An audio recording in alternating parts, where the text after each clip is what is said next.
ఇప్పుడు ఒక పెద్ద అపార్ట్మెంట్ స్ట్రాంగ్‌గా ఉండాలంటే దాని యొక్క ఫౌండేషన్ ఎంత ముఖ్యమో, ఒక మ్యాథ్స్‌లో మనం టాప్ స్టాండర్డ్‌కి చేరాలంటే మనకి బేసిక్స్ అంత ముఖ్యం అనమాట. ఇప్పుడు మీకు బేసిక్స్ అన్నీ నా ప్రీవియస్ వీడియోస్‌లో కవర్ అయ్యాయి. ఇప్పుడు మీరేం చేయాలంటే అర్థమెటిక్‌లో అసలు సిలబస్ ఏముంటుంది? మనకి కాంపిటేటివ్ ఎగ్జామ్స్‌లో 2 ఉంటాయి. ఒకటి ప్యూర్ మ్యాథ్స్ అర్థమెటిక్, ఇంకోటి ప్యూర్ మ్యాథ్స్. చాలా చేయాలంటే ఫస్ట్ మీరు అర్థమెటిక్‌లో బెస్ట్ అయిపోండి. 100కి 100% మీ ఎఫర్ట్స్ పెట్టి నేర్చుకుంటే తర్వాత ఆ కాన్ఫిడెన్స్‌తో మీరు ప్యూర్ మ్యాథ్స్ కూడా నెక్స్ట్ నేర్చుకోవచ్చు. ఇప్పుడు మీకు అర్థమెటిక్‌లో టాపిక్స్ చెప్తా చూడండి. ఇవి ఎట్టంటే అటు నేర్చుకునేదాన్ని. నంబర్ సిస్టమ్‌ని కొంచెం లేట్‌గా స్టార్ట్ చేయండి. ఫస్ట్ పర్సెంటేజెస్‌తో స్టార్ట్ చేయండి.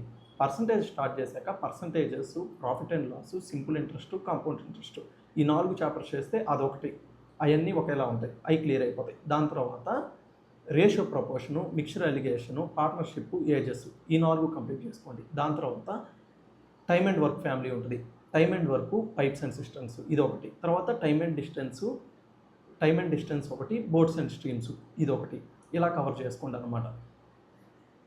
ఇలా టాపిక్స్ మీరు చదువుకుంటూ ఉంటే మీకు అర్థమెటిక్స్ అనేవి సింపుల్ అయిపోద్ది. ఇంకా మిగతా ఏ టాపిక్స్ అయితే ఉన్నాయో అవన్నీ వరుసగా ప్రిపేర్ అయిపోండి. ఈజీగా క్లియర్ అయిపోద్ది.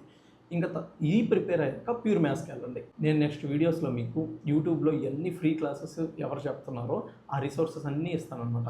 కాకపోతే చాలామంది వీడియోస్ చూస్తున్నారు, ఫాలో అవ్వట్లేదు. మీరు ఫాలో అయితే అదే మోటివేషన్, మోర్ వీడియోస్ చేయండి. ఓకే, అందరు మంచిగా చదవండి.